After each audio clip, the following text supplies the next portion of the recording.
Hello friends. आज हम बात करेंगे एक कुंडली के ऊपर, जिसके अंदर हम प्रोफेशन को लेकर बात करेंगे कि उसकी कुंडली में प्रोफेशन के कैसे चांसेस नजर आ रहे हैं। और ठीक है, हम डिटेल्स निकालते हैं। यहाँ पर हम स्क्रीन शेयर करते हैं और लेट्स सी कि इसमें हम देखते हैं पोर्शन ऑफ द स्क्रीन। ठीक है, यहाँ पर आप देख सकते हैं, यहाँ पर हमने मिस्टर MM की कुंडली यहाँ पर खोली हुई है। और आप देख सकते हैं, अगर हम यहाँ पर प्रोफेशन के लिए कुंडली देख रहे हैं, ओवरऑल भी अगर हम कुंडली देखें तो यहाँ पर देखिए Rahu in the first house is very dynamic, is very good. अपने ही घर एक्वेरियस के अंदर कुंभ राशि का राहु है। सूर्य बुध 10th हाउस में, शनि 11th हाउस में, Jupiter is also in a very good position, Shukra is also in a very good position. Overall यहाँ पर ये चार्ट दिखाई देता है कि एक बिजनेसमैन का चार्ट है, या जिनका अपना बिजनेसमैन है, जो जिनका अपना बिजनेस है।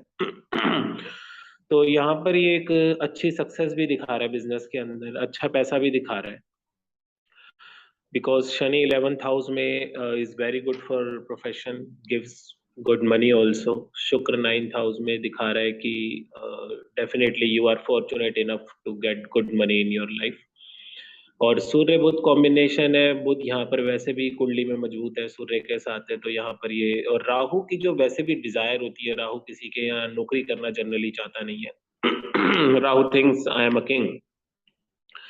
तो यहाँ पर हम इसको ये भी कहेंगे कि यहाँ पर ये राहु एक बिजनेस के लिए काफी प्रमोट करेगा, और शनि की भी पोजीशन 11th हाउस में बहुत मजबूत है। हालांकि इसके अंदर यहाँ पर एक नेगेटिव है, ये चंद्र केतु कॉम्बिनेशन हमें उतना अच्छा नहीं लग रहा है यहाँ पर, क्योंकि कहीं ना कहीं ये वेरिएशन दे रहा है बिजनेस के अंदर। क्योंकि बिजनेस के लिए 10th हाउस की इंपॉर्टेंस के साथ साथ 7th हाउस की इंपॉर्टेंस बहुत ज्यादा है। और यहाँ पर केतु की पोजीशन के चंद्र केतु की पोजीशन कोई बहुत अच्छी नहीं लग रही। तो अगर हम इनके प्रोफेशन पे नजर डालते हैं तो हम देखते हैं कि इनके शनि को चंद्र और केतु काफी इन्फ्लुएंस कर रहे हैं। तो ऐसा दिखाई देता है कि जिनके लगातार ठेकेदारी टाइप के बिजनेस होते हैं, जिनके काम में लगातार कुछ ना कुछ चेंजेस आते रहते हैं, बदलाव आता रहता है। लेकिन जैसे अगर ट्रैवलिंग से रिलेटेड बिजनेस हो, या इंपोर्ट एक्सपोर्ट से रिलेटेड बिजनेस हो, तो उन कामों के लिए ये चंद्रमा का और केतु का जो इफेक्ट आ रहा है शनि के ऊपर, ये ठीक है। सॉरी।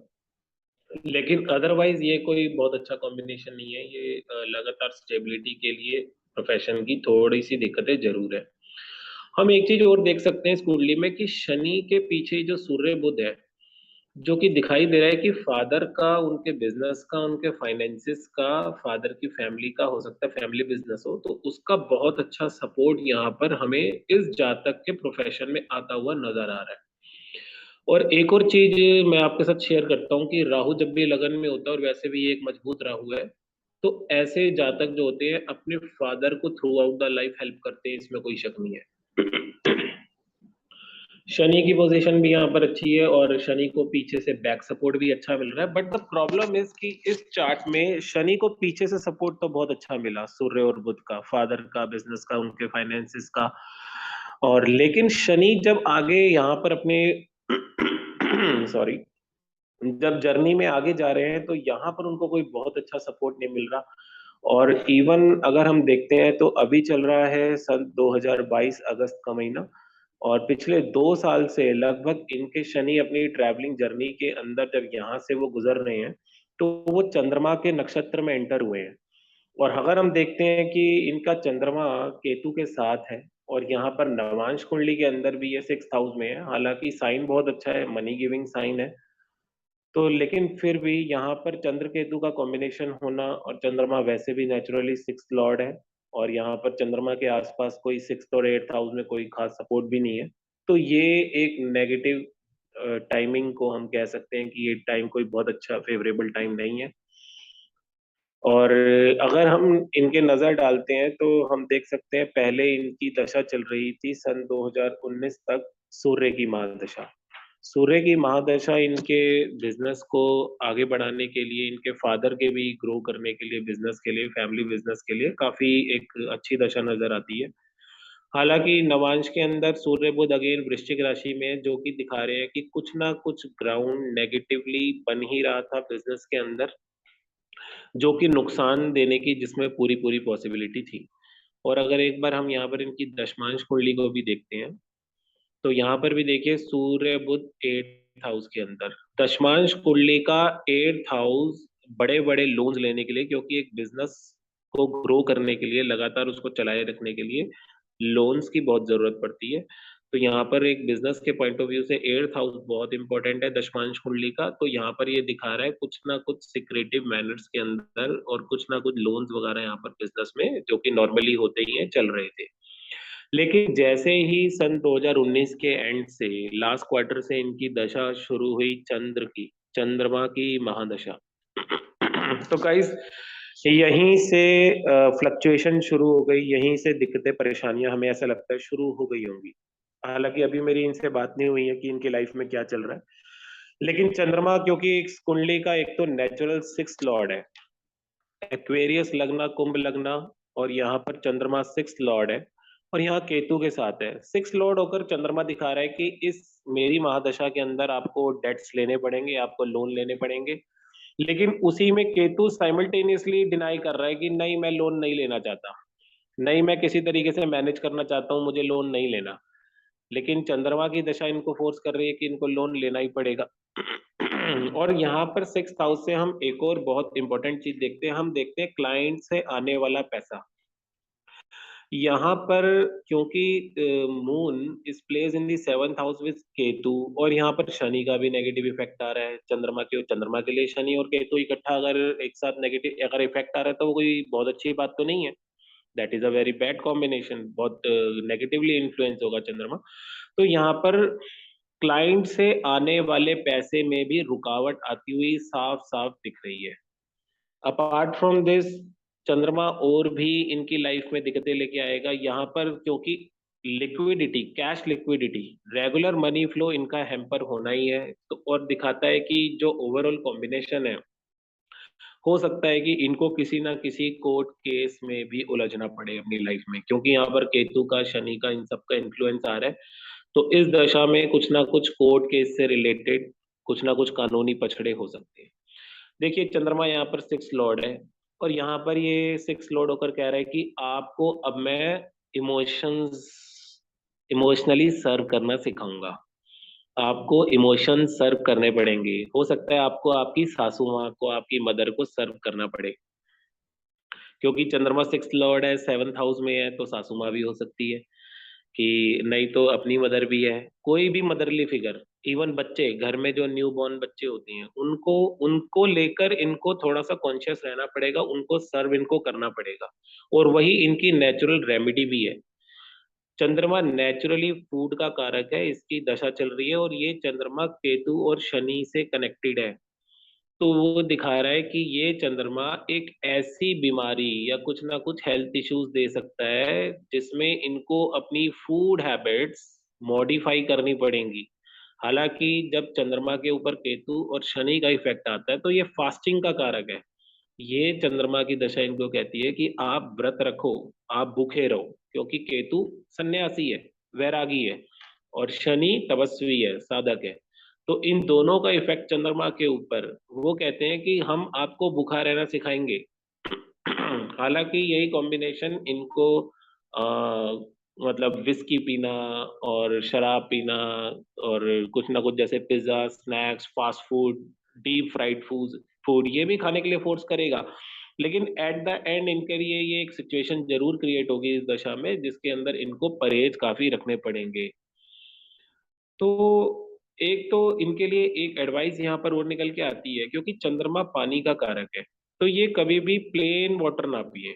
क्योंकि केतु साथ में है, तो ये थोड़ा सा उसमें लाइम ऐड कर ले, नींबू निचोड़ के उसमें पी सकते हैं। इससे जो केतु की एंजाइटी है, जो लगातार इनके इमोशंस को, इनके माइंड को वो दे रहा है, तो केतु की एंजाइटी कंट्रोल करना यहाँ पर बहुत जरूरी है। जब से इनकी ये दशा शुरू हुई होगी, ये बहुत ज्यादा अपने पर्सनल लाइफ में, इमोशनल लाइफ में बहुत ज्यादा एंजाइटी एक्सपीरियंस कर रहे होंगे, और ऐसे केस में काम पे फोकस होना मुश्किल है। पर्सनल लाइफ में भी, इवन मैरिड लाइफ पे भी थोड़ी सी ये दिक्कत, ये केतु चंद्र कॉम्बिनेशन यहाँ पर जरूर करेगा। तो इसको कंट्रोल करने के लिए हमें कौन कौन सी रेमेडीज करनी चाहिए?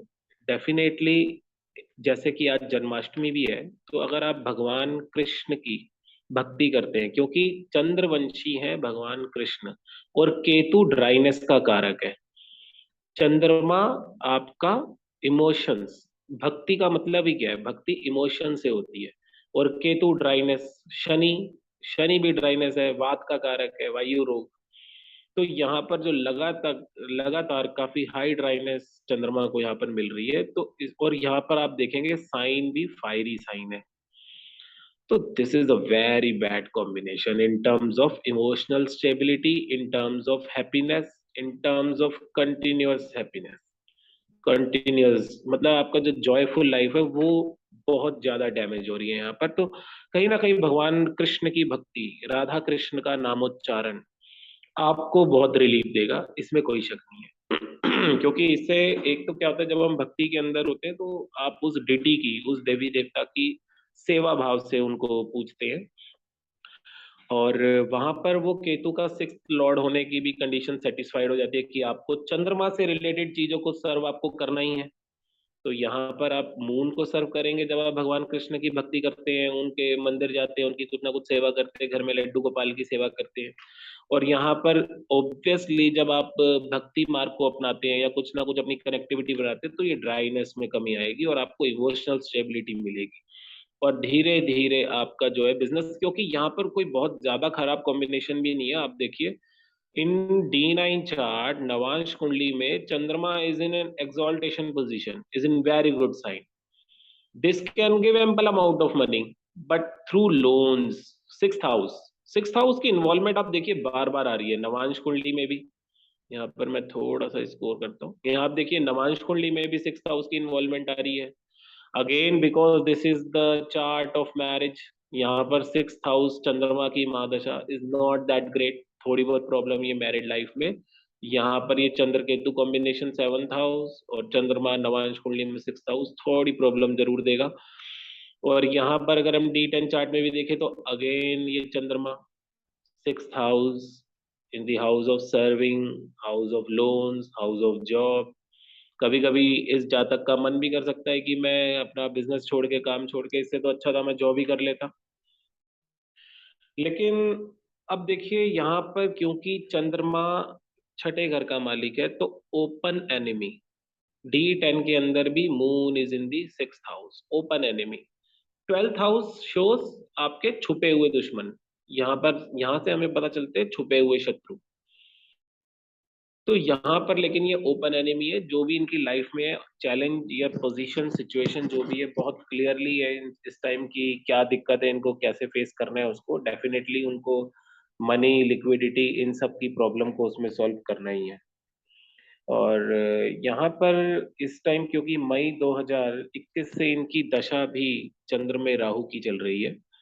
चंद्र राहु वैसे भी दशा जब स्टार्ट होती है तो स्टार्टिंग के कम से कम एक महीना तो बहुत ही परेशान रखती है और कंटिन्यू फियर क्रिएट करती है। अब आप देखिए चंद्रमा में राहु की दशा, चंद्र के साथ केतु, शनि का इफेक्ट, राहु का अंतर्दशा। तो this period we can say is very tough, इसको मैनेज करना बहुत मुश्किल है। और इसी ऐसे ही टाइम पीरियड में आपको बहुत ज्यादा ध्यान रखना चाहिए अपने रेमेडीज का, अपनी चीजों का। आप माँ से रिलेटेड, फूड से रिलेटेड कुछ भी गलत काम ना करें, कुछ भी उनका मतलब तिरस्कार नहीं होना चाहिए किसी भी तरीके से। चंद्रमा से रिलेटेड जितनी भी चीजें आपको, उनको और ज्यादा रिस्पेक्ट पे करनी है, उनका और ज्यादा ख्याल रखना है। घर में पानी लीक नहीं होना चाहिए, वेस्टेज ऑफ वाटर आपके थ्रू बिल्कुल नहीं होनी चाहिए, आपके घर में भी नहीं होनी चाहिए। आपके घर की नॉर्थ वेस्ट डायरेक्शन जो है वो बिल्कुल क्लीन रहनी चाहिए, वहां पर किसी, वहां पर टॉयलेट तो बिल्कुल नहीं होना चाहिए। और अगर आप ऐसे जगह पे, ऐसे घर में रह रहे हैं जहाँ नॉर्थ वेस्ट के अंदर टॉयलेट बना हुआ है, तो डेफिनेटली ये एक और बड़ी प्रॉब्लम है। यहाँ पर अभी जब इन क्लाइंट से हमारी पर्सनली बात होगी तो मैं इसको इनको बताऊंगा कि केपी के थ्रू भी कि किस तरीके से आप कुछ सामानों को कैसे शिफ्ट कर सकते हैं अपने घर के अंदर। जैसे हम यहाँ पर ये चंद्र केतु कॉम्बिनेशन को ब्रेक करने की कोशिश करेंगे कि कुछ सामानों को यहाँ से शिफ्ट कराएंगे। और और थोड़ा सा मून की पोजीशन को, इनकी नॉर्थ वेस्ट डायरेक्शन को भी देखेंगे, इनकी ईस्टर्न पोर्शन को भी बिल्कुल देखेंगे, क्योंकि 159 यहाँ पर ईस्टर्न पोर्शन से कनेक्टेड है। Aries, Leo, and Sagittarius, East, Northeast, Northeast, something like this. तो यहाँ पर इन सब चीजों को हम देखेंगे, इन्हें सजेस्ट करेंगे कि कैसे ये कुछ चेंजेस करके अपने घर में, अपने प्रोफेशनल प्लेस पे कुछ रिलीफ पा सकते हैं। लेकिन जो इमोशनल अटैक है, उसके लिए इनको प्रेफरेबली वो भगवान कृष्ण की तरफ जा सकते हैं। हो सकता है वो पहले से भी मानते हो। Chances are there because Shukra and moon both are influencing lagna. आप देख सकते हैं शुक्र और चंद्र दोनों का इन्फ्लुएंस यहाँ पर लगन पर है। हो सकता है उनका पहले से भी कुछ ना कुछ interest and dedication towards Lord Krishna, Radha Krishna ज़रूर होगा।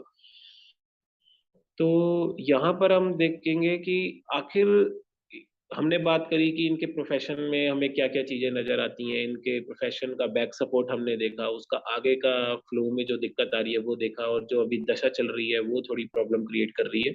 और डेफ़िनेटली जब जुपिटर ट्रांज़िट के अंदर मोर ओवर यहाँ मकर राशि से अराउंड अराउंड 2020 यहाँ से जब ट्रांज़िट कर रहा होगा तभी इनको लाइफ़ में दिक्कतें ज़्यादा आई होंगी। मतलब this is the story of around around 2 years. तो बट नॉट एन इश्यू, कुछ ना कुछ सॉल्यूशन इसके अंदर ज़रूर निकलेगा। और जब मैं अपना ये रिकॉर्डिंग हम भेजेंगे क्लाइंट को और आफ्टर उनकी जो भी रिएक्शन है इस पे, जो भी उनके ऑब्जर्वेशंस हैं और जो भी वो शेयर करना चाहेंगे, उसके बेसिस पे फिर हम उनकी रेमेडी डिज़ाइन करेंगे। तो आज के लिए इस वीडियो में इतना ही। धन्यवाद।